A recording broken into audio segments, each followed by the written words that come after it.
তো আজকে আমরা নতুন আরেকটি টপিক নিয়ে হাজির হলাম, সেটা হচ্ছে এবিটি এর টেস্ট পেপারের পেজ নাম্বার 168।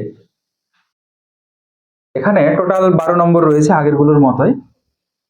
তো আমরা প্রথমটা দেখে নেব কি রয়েছে। Fill in the blanks with appropriate form of the verbs. ভার্বের যে সঠিক ফর্মটা রয়েছে সেটা দিয়ে কিন্তু শূন্য স্থান পূরণ করতে বলছে। এটাকে আমরা অন্য আরো নামে জানি, সেটা হচ্ছে সাবজেক্ট ভার্ব এগ্রিমেন্ট, এই নামেও জানি। তাহলে একটু পড়বো এবং আমরা তাড়াতাড়ি করে সবগুলো উত্তর করে নেব। It rains, raining, has been raining since morning. মানে বলতে চাচ্ছেন যে সকাল থেকে বৃষ্টি হচ্ছে, কারণ সিন্স রয়েছে। সিন্স কখন হয়? যখন কোনো একটা নির্দিষ্ট সময়ে শুরু হয়েছে এবং এখন পর্যন্ত সেটা চলছে। এক্ষেত্রে কি বসাতে হয়? যখন আগে কোনো জিনিস শুরু হয়েছে এবং এখনো চলছে, এই চলমান জিনিসগুলোর ক্ষেত্রে আমরা কিন্তু সিন্স ইউজ করে থাকি। তার মানে এখন প্রেজেন্ট টেন্স। আচ্ছা, তাহলে ইট রেইনস নাকি রেনিং না হ্যাজ বিন রেনিং হবে? তাহলে অবশ্যই এখানে হ্যাজ বিন রেনিং হবে। অর্থাৎ সময়ের উল্লেখ যদি থাকে তাহলে কিন্তু পারফেক্ট কন্টিনিউয়াস টেন্স হয়। ঠিক এখানেও দেখতে পাচ্ছি সিন্স মর্নিং, সকাল থেকে নিয়ে এখন পর্যন্ত বৃষ্টি হয়ে চলেছে। তাহলে এটা প্রেজেন্ট টেন্স এবং পারফেক্ট কন্টিনিউয়াস টেন্স, তার জন্য হচ্ছে হ্যাজ বিন রেনিং। সকাল থেকে বৃষ্টি হচ্ছে। The boy did not go, went, has not gone to school. তাহলে সকাল থেকে বৃষ্টি হচ্ছে, ছেলেটি স্কুলে যায়নি। তাহলে কি হবে? প্রেজেন্ট কোনটা রয়েছে এখানে? অবশ্যই has not gone. Has not gone, ছেলেটি স্কুলে যায়নি। স্কুলে যায়নি কি করছে এবার? He enjoyed, was enjoying, is enjoying natural scenery sitting beside the window. জানালার পাশে বসে বসে সে প্রাকৃতিক দৃশ্য উপভোগ করছে। তাহলে প্রেজেন্ট টেন্স, কারণ পুরো ঘটনায় প্রেজেন্ট। বৃষ্টি হচ্ছে, স্কুলে যায়নি, জানালার পাশে বসে বসে ন্যাচারাল সিনারি বলতে প্রাকৃতিক দৃশ্য উপভোগ করছে। তাহলে এখানে পাস্ট রয়েছে, এটাও পাস্ট। তাহলে প্রেজেন্ট কোনটা রয়েছে? Is enjoying. অ্যান্সার হবে is enjoying.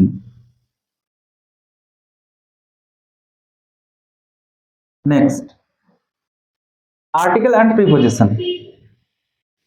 Government engineering university in western Odisha has taken disciplinary action dash 100 students dash misconduct, breaches of discipline and poor attendance। অবশ্যই আমরা বুঝতে পারছি যে কোনো কারো বিরুদ্ধে যখন অ্যাকশন নেওয়া হয় তখন সেক্ষেত্রে কিন্তু এগেনস্ট হয়। তাহলে কার বিরুদ্ধে অ্যাকশন নেওয়া হয়েছে? Against 100 students. এবার কি কারণে? এই কারণের জন্য হয় ফর। তাহলে ফর মিসকন্ডাক্ট, এখানে হবে ফর। আচ্ছা, এবার প্রথমে কি হবে? তাহলে দা গভর্নমেন্ট না এ গভর্নমেন্ট হবে? অবশ্যই এখানে যেহেতু বলেছে ইউনিভার্সিটির কথা, সুতরাং একটা, তাহলে এ গভর্নমেন্ট ইঞ্জিনিয়ারিং ইউনিভার্সিটি, অর্থাৎ একটা সরকারি ইঞ্জিনিয়ারিং বিশ্ববিদ্যালয়ের কথা বলছে। A government engineering university in western Odisha has taken disciplinary action against 100 students for misconduct, breaches of discipline and poor attendance। Next চলে আসি। অবশ্যই এগুলো বোঝার জিনিস আছে খুব ভালোভাবে। ডু অ্যাজ ডাইরেক্টেড, হুররা বা হুররে বলে অনেকে। We have won the match, said the boys. তাহলে এখানে যে সেন্টেন্সটা রয়েছে রিপোর্টেড স্পিচে, সেটা হচ্ছে এক্সক্লেমেটরি সেন্টেন্স। তাহলে এক্সক্লেমেটরি সেন্টেন্স যদি থাকে তাহলে আমাদেরকে অবশ্যই সেড এর পরিবর্তে এক্সক্লেম করতে হয়। যদি আনন্দ বোঝায় তাহলে লিখতে হয় কি? এক্সক্লেম উইথ জয়, এবং দুঃখ বোঝালে এক্সক্লেম উইথ সরো। তাহলে এখানে কি বোঝাচ্ছে দেখো, এখানে হুররা বলেছে। তাহলে দুঃখ পেলে কি কেউ কখনো চিৎকার করে বলে, হুররা বলে? যখন আনন্দ পায়। তাহলে কি করতে হবে আমাদের? এখানে অবশ্যই সেড এর পরিবর্তে এক্সক্লেম উইথ জয় লিখতে হবে। তাহলে অ্যান্সার হবে দা বয়েজ exclaimed with joy।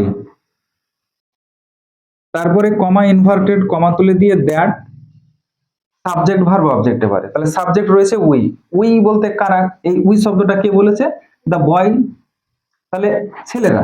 তাহলে এখন আমাদের লিখতে হবে এখানে দে।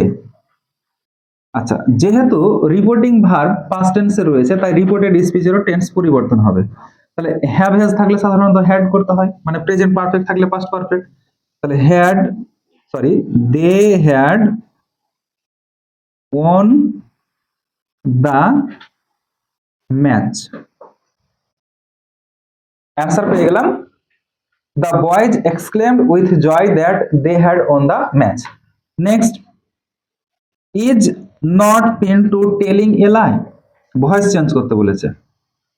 তাহলে ভয়েস চেঞ্জ যেহেতু এটা ইন্ট্রোগেটিভ রয়েছে, তাহলে ইন্ট্রোগেটিভের ক্ষেত্রে আমাদেরকে অবশ্যই প্যাসিভ ভয়েস ও ইন্ট্রোগেটিভ রাখতে হয়। তাহলে কিভাবে করবো এটা, এই যে এখানে ইজ রয়েছে, এটা এম ইজ আর দ্বারা পরিবর্তিত হতে পারে। দেখে নেবো অবজেক্টটা কি আছে, এখানে অবজেক্ট কি রয়েছে, অবজেক্ট হচ্ছে এলাই। তাহলে এলাই ইজ হয় না আর হবে, অবশ্যই ইজ। তাহলে ওই ইজটাকে প্রশ্ন করার জন্য সামনে রেখে দাও, ইজ। আচ্ছা, এবার যেহেতু নট রয়েছে, নটটা বসবে নাকি বসবে না, অবশ্যই বসবে। নট আছে, নেগেটিভ সেন্টেন্স আছে, নেগেটিভ থাকবে। নটটা কোথায় বসবে, প্রথমে নাকি লাইয়ের পরে? যদি নাউন হয় তাহলে নাউনের আগে, প্রোনাউনের পরে। তাহলে এ লাই এটা অবশ্যই কোনো প্রোনাউন নয়, এটা নাউন। তাহলে নাউনের আগে, তার মানে ইজ নট এ লাই। আচ্ছা, টেলিং আইএনজি থাকলে কি করতে হয়, বিং। এবং যেই শব্দটার আইএনজি নিয়ে বিং করলাম তার থার্ড ফর্ম করলে কি হবে, তাহলে told. Is not a lie being told by Pintu. Answer হয়ে গেল, সরি ফুল স্টপ নয়, অবশ্যই ইন্টারোগেটিভ করতে হবে, কারণ হচ্ছে কি ইন্টারোগেশন রয়েছে, প্রশ্ন চিহ্ন রয়েছে, প্রশ্ন চিহ্ন দিতে হবে। নেক্সট হচ্ছে, আচ্ছা এই ডিগ্রিটা পারবে কি তোমরা, দেখো পড়ে দেখো তো, their energy is stronger than they are, their energy is stronger than they are. খুবই সহজ, অবশ্য টেস্ট পেপারে এখানে লেখা আছে যে change the degree of comparison, মানে কম্পারেটিভ ডিগ্রিটাকে পরিবর্তন করতে বলছে। তো অবশ্যই যখন শুধুমাত্র দেন থাকে তখন সেটা কখনো সুপারলেটিভ ডিগ্রি হয় না, কম্পারেটিভ এবং পজিটিভের মধ্যে সীমাবদ্ধ থাকে। তাহলে অবশ্যই আমরা শিখেছি যেভাবে, যে দেয়ানের পরের যে সাবজেক্টটা রয়েছে সেটাকে আগে নিয়ে নিতে হবে। তাহলে এখানে কি রয়েছে, দে আর। তাহলে দে আর। আচ্ছা, এবার দেন থাকলে কি বলেছিলাম, যে নট থাকলে লাগাতে হবে না, না থাকলে লাগাতে হবে। এখন কি নট আছে, নেই, তাহলে এখানে নট লাগবে। দে আর নট অ্যাজ অথবা শো, আমি অবশ্য নেগেটিভের ক্ষেত্রে শো দিতে বলি, অ্যাজও দেওয়া যাবে, সমস্যা নেই। তাহলে they are not so strong as their energy, as their energy, sorry energy.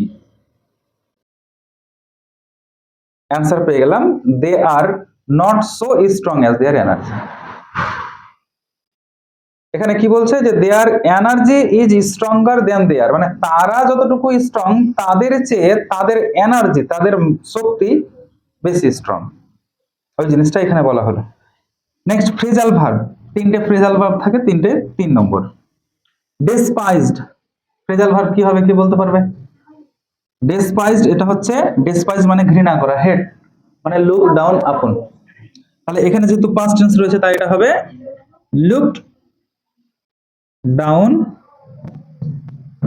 আপন।